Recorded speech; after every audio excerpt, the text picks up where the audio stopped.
bonjour à toutes et tous. D'abord à tous ceux qui ont accepté de donner leur point de vue sur notre manifeste de l'économie sociale et solidaire, mais aussi à tous ceux, toutes celles qui ont décidé de regarder par YouTube ou par Facebook du Parti communiste cette prestation, ce marathon de 16 acteurs de l'économie sociale et solidaire qui ont accepté de dire leur point de vue sur notre manifeste. Nous sommes 20 auteurs et nous avons voulu réfléchir collectivement sur ce qu'est et ce que pourrait être l'apport de l'économie sociale et solidaire au dépassement du capitalisme dont on voit bien aujourd'hui combien il est néfaste. Nous avons essayé de décrire ce qui s'apparente à du communisme déjà là. Nous en avons évalué les obstacles à son développement et nous avons regardé comment développer, comment améliorer l'économie sociale et solidaire pour aller dans le sens d'une véritable alternative. Bonsoir, moi je me réjouis de cette initiative, je suis très heureux qu'on puisse parler et que le Parti communiste décide d'écrire et de poser sa doctrine sur la question de l'économie sociale et solidaire. C'est une démarche assez originale d'ailleurs, parce que tous les partis politiques ne le font pas. C'est pas encore la première langue de beaucoup de partis politiques, même de gauche, l'économie sociale et solidaire, quand ils parlent d'économie.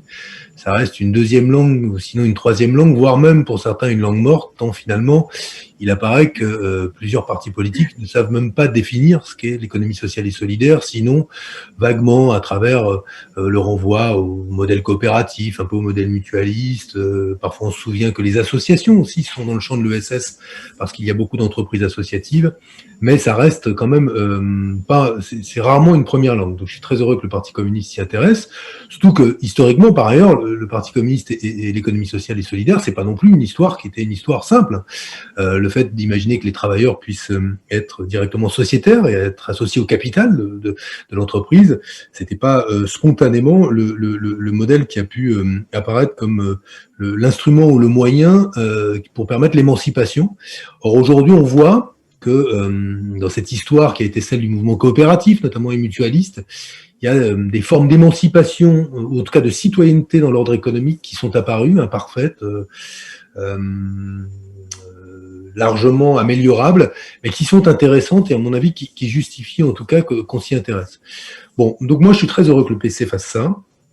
Je le dis, je répète, parce que c'est extrêmement important aujourd'hui qu'on ait une stratégie. En tout cas que les partis politiques et les partis de gauche aient une stratégie à l'endroit de l'ESS, comme ils ont une stratégie économique, et qu'ils sachent de quelle manière aujourd'hui augmenter finalement, je vais parler de manière un peu grossière, mais augmenter la part de marché de l'ESS dans l'économie, si je devais le formuler ainsi.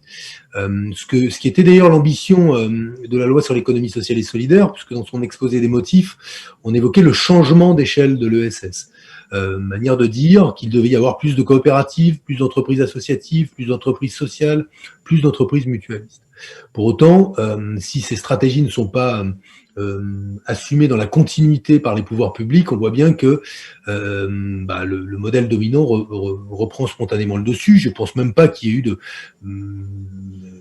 au moment où j'étais ministre et dans le quinquennat précédent, je ne sais même pas si on peut parler d'une parenthèse. Il y a sans doute eu des initiatives des pouvoirs publics à travers la loi et des politiques publiques en faveur de l'ESS qui étaient, en tout cas, qui comprenaient mieux les enjeux de l'ESS, mais je ne crois pas qu'on puisse dire quand même que ce soit une vraie parenthèse, tant finalement il apparaît aujourd'hui encore que l'ESS reste un modèle qui est un modèle minoritaire d'une part, mais encore largement incompris. Donc, pour reprendre un petit peu la conclusion qui était celle de Julien à l'instant, moi aussi je crois qu'il faut commencer par, comme vous l'évoquez vous-même, par l'éducation. Et de ce point de vue-là, je serais doublement fidèle à ce qu'était l'intuition et la parole d'un glorieux ancien, en tout cas du mouvement socialiste, mais qui est aussi une référence éminente du mouvement communiste, qui est Jaurès à double titre. Un, parce que Jaurès disait « il faut faire rentrer la République dans l'atelier ». C'est ce que fait l'économie sociale et solidaire. Elle revendique la citoyenneté économique. Le grand paradoxe aujourd'hui, et je vais commencer par ça, c'est que nous nous retrouvons dans la situation où on nous explique que l'on est véritablement citoyen qu'à condition d'avoir un emploi.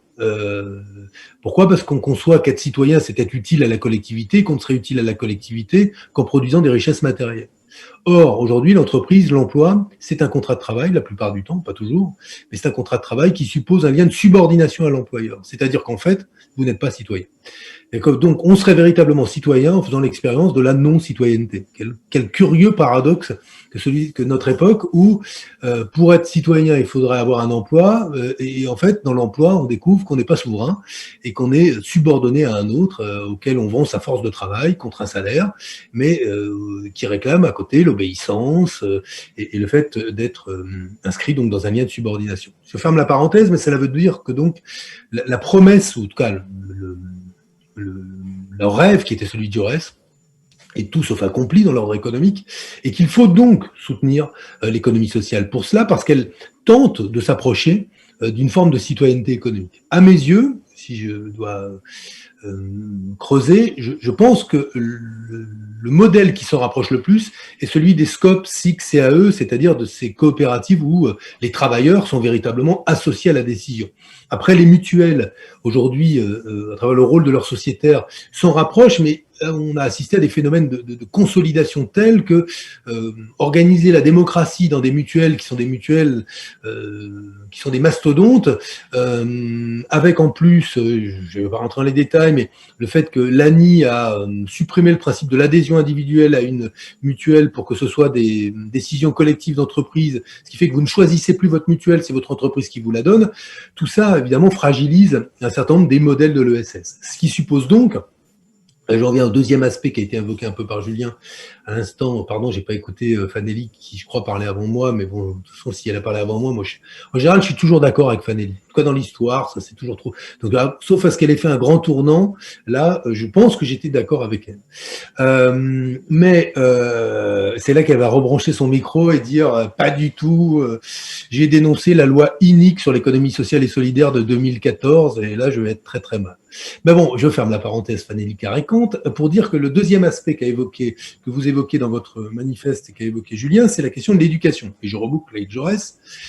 Et la grande différence entre Marx et Jaurès, en tout cas, une des différences, c'est que Jaurès s'illustrait par le fait de dire qu'il faut compléter l'analyse selon laquelle Marx disait que l'existence déterminait la conscience, c'est-à-dire qu'en gros, l'expérience de l'oppression dans la sphère du travail allait nous amener à prendre conscience qu'il était important de lutter contre le capital et donc de se mobiliser, de se dresser.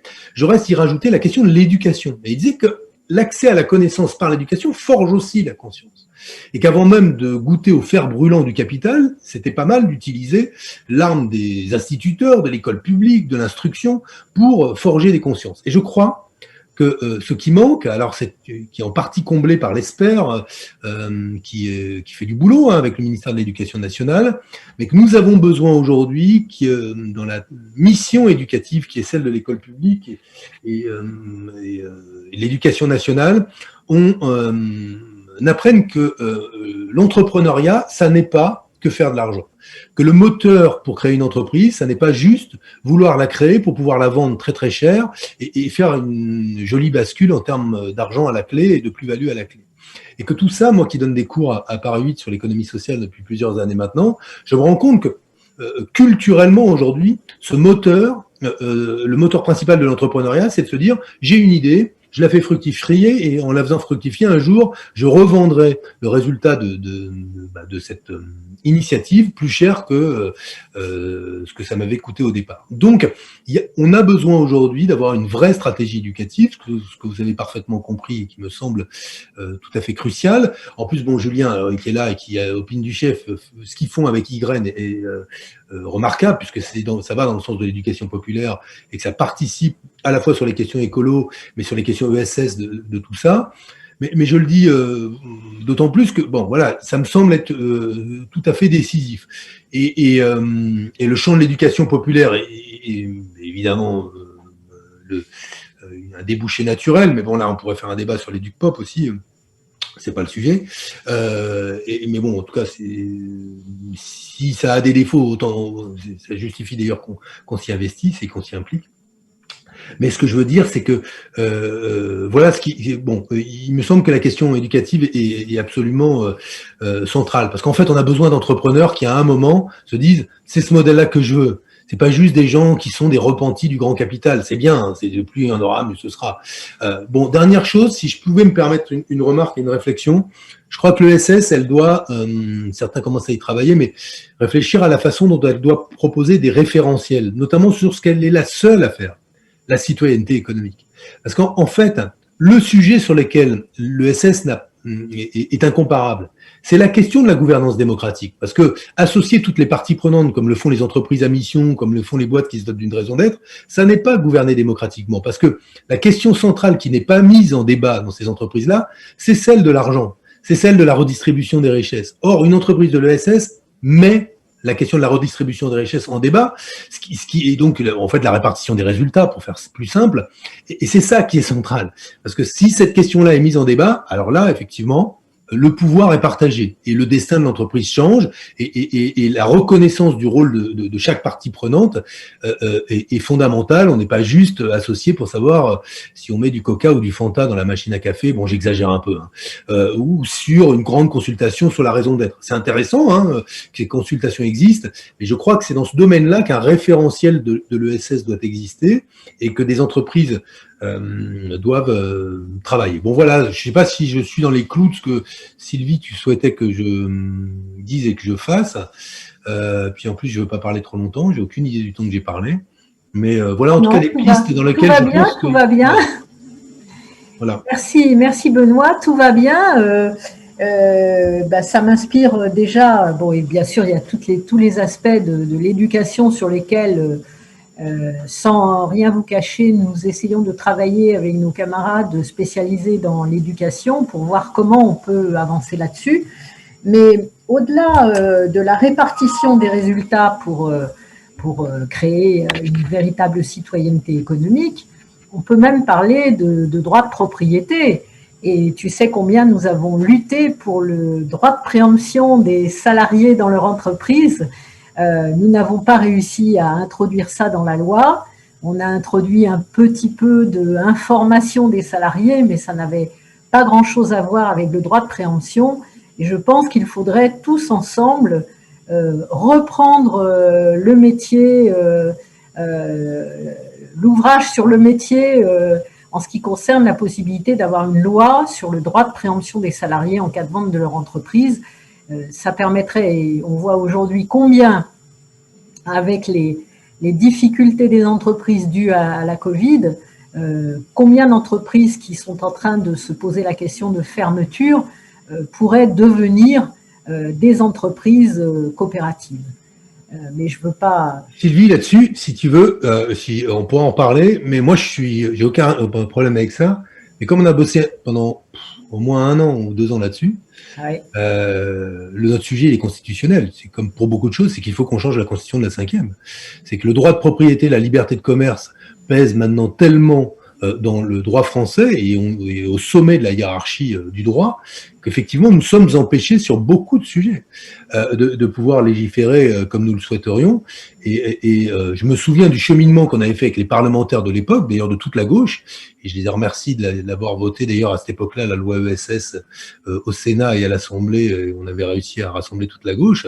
Mais c'est vrai qu'on avait fait un droit d'information pour les salariés, pour qu'ils puissent être informés que leur entreprise était à vendre, pour pouvoir formuler la possibilité d'une offre de rachat. Et pour rien de cacher, cette disposition a été annulée 1 mois après sa promulgation,